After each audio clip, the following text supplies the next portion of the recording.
The newest project to come from Star Wars has been creating quite the discourse online.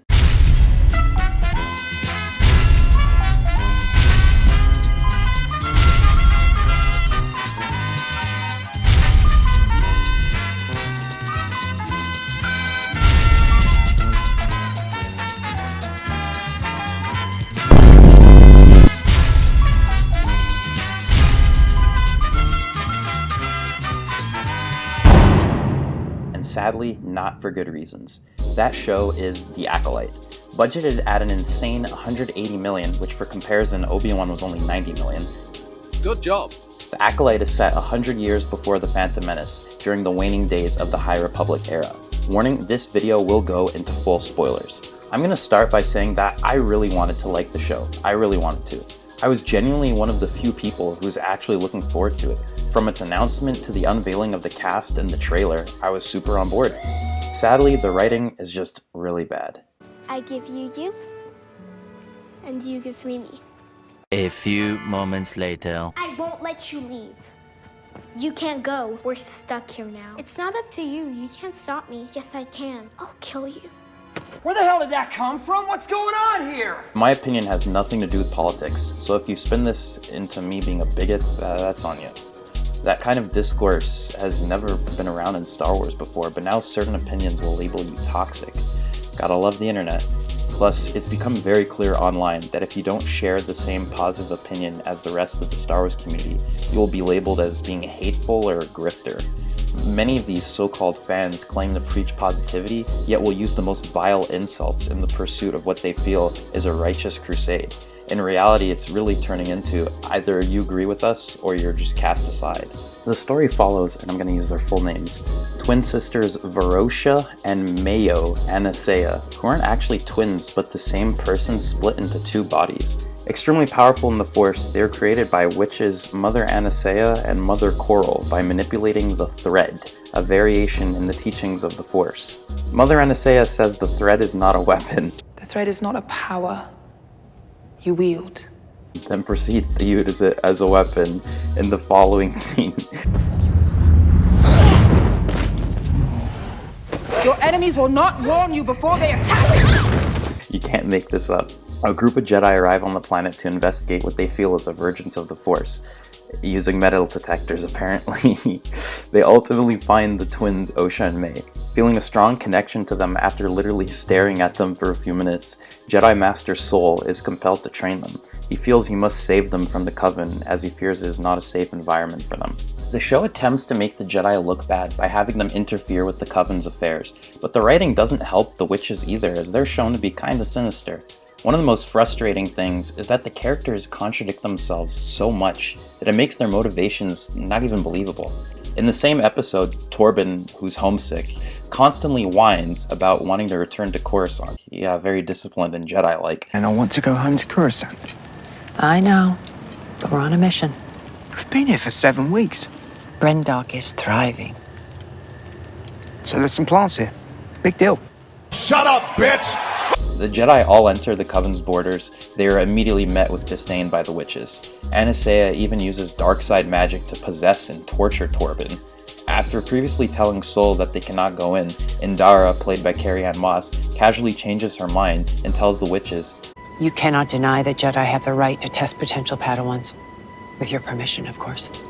That statement completely contradicts itself. After the Council alerts the band of Jedi Knights to leave the Coven alone, Torben all of a sudden decides that he must show the twins to the Council as proof of the vergence in the Force so he can return home. It is just one of many examples of characters going full dummy mode so the plot can conveniently move forward. All hell breaks loose and the Jedi are forced to defend themselves. Mother Anastasia turns into a giant scary demon and May starts to disintegrate at Lathanos. Sol, understandably threatened and worried for his and the child's safety, ignites his saber. Despite being clearly apprehensive about Osha joining the Jedi, Anastasia conveniently tells Sol she was going to let Osha go after being impaled. So how convenient is that? Sol had every right to defend himself, as any logical person would feel threatened. As we flash forward to the present, May is now an apprentice of a Sith Lord who disguises himself as a shady apothecary named Chimere. Traumatized by the events of her childhood, May seeks to kill all the Jedi that invaded her home. The series opens with what's honestly a really dope action sequence, featuring Carrie-Anne Moss in action. The choreography and camera work is really cool, but what perplexes me is this. A Jedi doesn't pull her weapon unless prepared to kill. That rule clearly didn't exist in the prequel trilogy. Always a pleasure to meet a Jedi.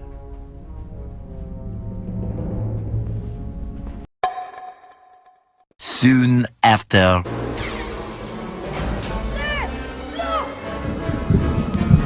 Get on board!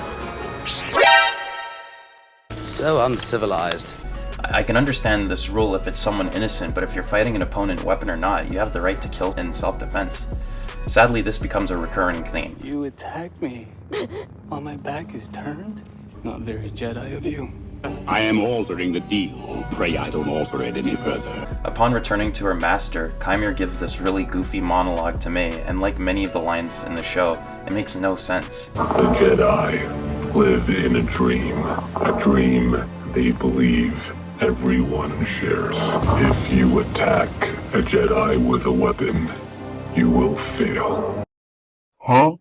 Steel or laser are no threat to them. Steel.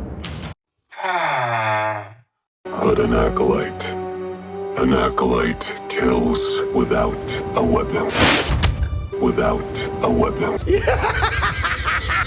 An acolyte kills the dream. It sucks, man. Kinda just seemed like the writers were just throwing random words together because they sounded cool. In the second episode, May visits Torben, who's been practicing the bearish vow for 10 years straight. That means he has literally been floating in meditation that whole time. I mean, he went from an apprentice to a master in 16 years, but he's been in this vow for 10 years, so that means literally in 6 years he became a master. What? Like, how he ate, bathed, or even went to the bathroom during that time is beyond me, but who cares, right? She gives him poison, to which he willingly takes it as he feels guilty. But what is he even guilty of? The fact he wanted to go home? And being sexually harassed by a witch? Like, come on. During the fourth episode, May randomly decides she's going to turn herself into the Jedi because she realizes Osha's alive, which completely goes against her pursuit of going after the Jedi in the first place. A Jedi task force is sent to fight. Now I'm going to throw praise where it's earned. This lightsaber duel is insane. The shots are wide and there are genuine stakes. Manny Jacinto is going all out and Lee Jung-jae moves ever gracefully. Jackie and Yord are unceremoniously killed off, and while I liked their characters, I knew nothing about them, and they were barely developed, so I can't say I was too sad as there was never much of an emotional connection there to begin with. When Saul faces Chimera, he has numerous opportunities to kill him, but elects to spare him because for some reason Osha wants to let him live, despite the fact he just killed her friends. Finding out of a dark side user killing Jedi, Master Vernestra Rowe decides not to alert the Council. We must alert the High Council. The High Council would be obliged to inform the Senate. A scandal like this would inspire fear and mistrust. We should handle this ourselves. Impossible. The Sith have been extinct for a millennium. Sith? What the fuck was that? Bitch, you think that's what I do? And completely contradicts what she told Sol earlier. We don't make decisions like this without meaningful discussion, Sol. Throughout the show, Sol has numerous opportunities to alert the Council too, but he's always conveniently interrupted by the plot. Chimera manages to seduce Osha to the dark side, and when I say seduce, I mean it quite literally. She straightens up for a better look. He begins to undress, revealing a prominent scar on his well-toned back. Dropping his billowy-legged hakama pants, he steps forward with the sunlight accentuating his taut muscles. She ignites the lightsaber and backs him against the mouth of the cave, holding it to his throat. Her anguished eyes stare at him unfocused. Pressed against him, she meets his sympathetic gaze. He gently takes hold of her arm, the red blade still throbbing right in front of his throat. You need to have that crazy sexual tension to keep things interesting. Osha goes full dark side mode and kills Saul when he confesses to killing her mother. Her turn is just not believable at all. And Amandla Stenberg is an extremely talented actress, but her performance, it's so bland. I deserve an Oscar for that performance. After spending a day with Chimera on his island, which I'm 95% sure is just Acto, she somehow falls for him. The constant change in characters' feelings makes no sense. This man killed a bunch of Jedi and her friends, but of course there needs to be a Reylo-like relationship to appease a corner of the fanbase. Vernestra then makes Sol take the fall for everything, and the show acts like it's a noble decision? Like, what? I'm sorry, my friend. Speaking on behalf of the High Council, we wholly condemn the actions of Master Sol. Oh no, you're a villain! The morality of the characters is also a huge point of discussion. Hedlund expects the viewer to cheer on Osha joining the dark side. Plus, there's characters doing so many awful things, yet they're not treated as such. But then other characters are treated as having committed the worst acts possible when they've done barely anything. Star Wars has always been a tale of good versus evil, but I don't think these people got the memo. It's about good and evil. I mean, the best parts about Star Wars is there is no good or evil. It depends on what side you're standing on. A story showing the Jedi in a more antagonistic perspective is a really neat concept, but the series fails it completely. Also, important to note that this series was marketed as a murder mystery, but it's literally solved in the second episode as it's revealed Osha and May are in fact twins. Osha was a former Jedi under Sol, but she left due to her troublesome past, and upon being apprehended by the Jedi since she was the prime suspect, it's quickly deduced that May is in fact the real perpetrator. There goes her murder mystery. When The Acolyte was first announced, it was easily my most anticipated show. The subject matter was extremely intriguing. The rise of the Sith into the shadows before the events of The Phantom Menace is something I've wanted to see for a long time, and the series was originally announced as such. However, at Star Wars Celebration, the talking points weren't about the series or the plot or the characters, but it became very political and focused on identity politics. And this is where I feel Star Wars keeps on missing. The focus should always be on the story. I'm all about progressiveness and diversity, but not when it's like shoved in your face.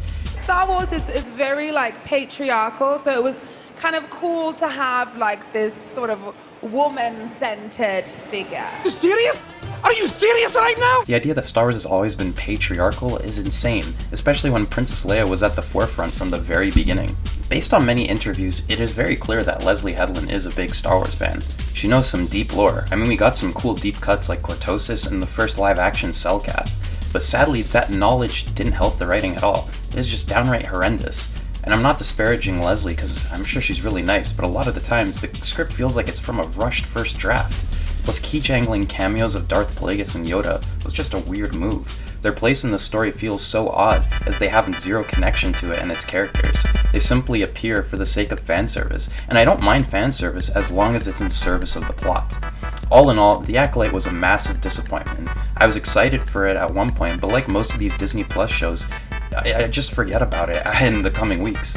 I just find it incredibly upsetting that criticism towards the show has somehow turned political and has the media joining in on calling fans toxic. I love Star Wars and I want it to be the best it can, but when seeing criticism in good faith, people should see this as fans sharing their passion and genuine care for the series. But sadly, like everything, it just gets spun into hate speech somehow. Also, I don't think it was very fair of so many to rag on Charlie Barnett. Well, Anakin just killed a whole Death Star. How many people died on that?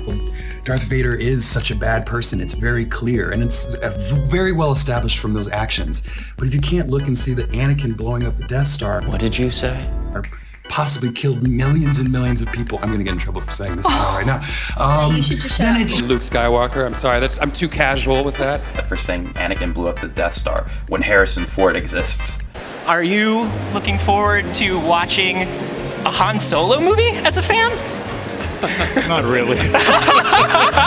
Did you get emotional when you put the wardrobe on? No, I got paid. I got some chills when I saw that scene there. I know you probably scoff at that. I got some chills when I saw the door. Do you remember making this Christmas special? I think it was 1978. No? Hey! That's worth a lot of money! That's an original! And then they broke his leg! Alright, get it! Hey, come on! Did you shoot Greedo first, or did Greedo shoot you first? I don't care. Boring conversation anyway.